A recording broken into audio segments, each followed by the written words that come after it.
हरियाणा की हर अपडेट के लिए बेल आइकन दबाएं और सब्सक्राइब करें STV हरियाणा न्यूज।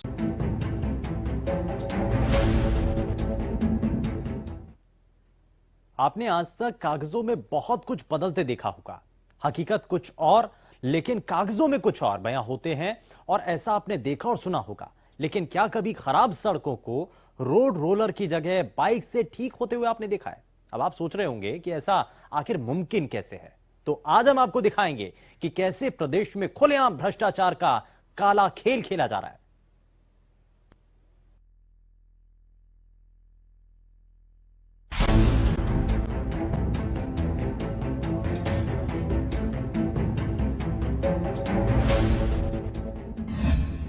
भ्रष्टाचार की भेंट चढ़ता प्रदेश, खुलेआम सरकार को हजारों का चूना, कागजों पर सड़कों की देखरेख, बाइक से बना दी सड़क, ये कैसा खेल?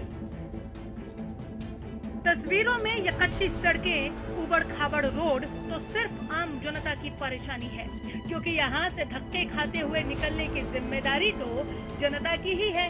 वैसे तो आपने आज तक कागजों पर बहुत कुछ बदलते देखा होगा। कोरे कागज में जो छप जाए वही सच, चाहे हकीकत कुछ और ही बयां कर रही हो। ऐसा ही कुछ हुआ है साइबर सिटी गुरुग्राम के पटौदी में, जहां से भ्रष्टाचार का एक अनोखा मामला सामने आया है। दरअसल तस्वीरों में जो खराब सड़क आपको दिख रही है, ये सड़क कागजों पर ठीक हो चुकी है।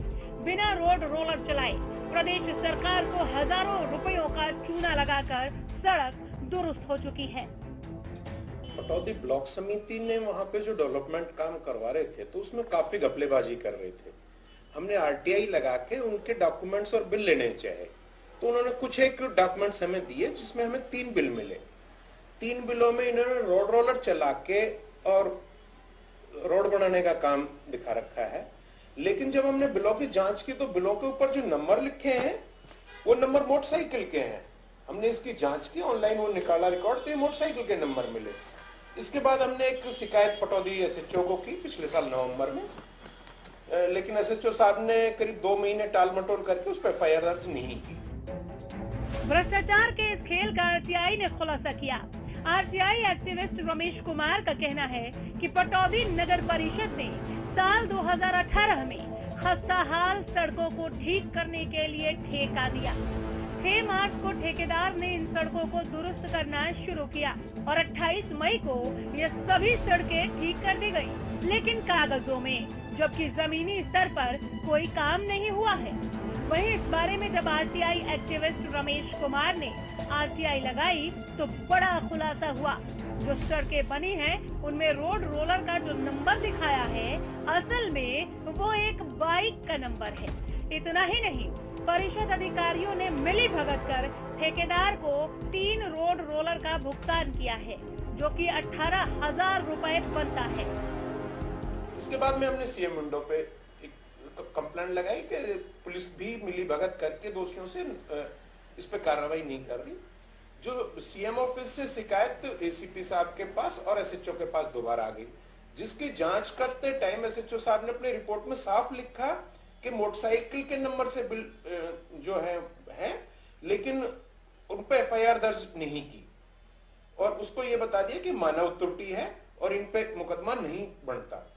और वो रिपोर्ट जो थी वो ACP पटौदी के थ्रू DCP मानेसर के पास भेज दी गई। DCP मानेसर ने जब वो रिपोर्ट पढ़ी तो DCP मानेसर ने उसमें साफ लिखा अपने रिमार्क्स में, it is clear that Cognizant offence is made out, कि इसमें ऑफेंस हुआ है और इस पर नेसेसरी एक्शन किया जाए।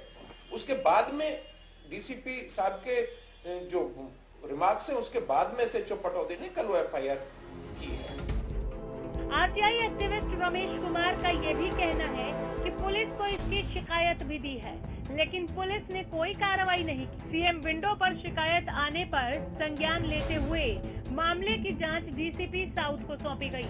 DCP ने जांच के लिए ACP को नियुक्त किया, लेकिन ACP ने मानव त्रुटि बताते हुए मामले को ठंडे बक्से में डाल दिया।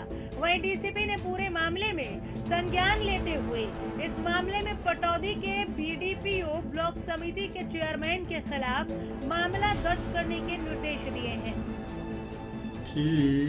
रमेश हैं आरटीआई एक्टिविस्ट, उनकी, जिसमें उन्होंने कुछ विकास कार्यों में कुछ फर्जीवाड़े का आरोप लगाए थे समिति के लोगों के खिलाफ, जिसकी शिकायत के आधार पर पुलिस ने केस रजिस्टर किया है और उसमें इन्वेस्टिगेशन की जा रही है। पुलिस ने पटौदी ब्लॉक समिति के चेयरमैन पीडीपीओ के खिलाफ मामला तो जरूर दर्ज कर लिया, लेकिन इस पर कार्रवाई कब तक हो पाती है, ये देखने वाली बात होगी।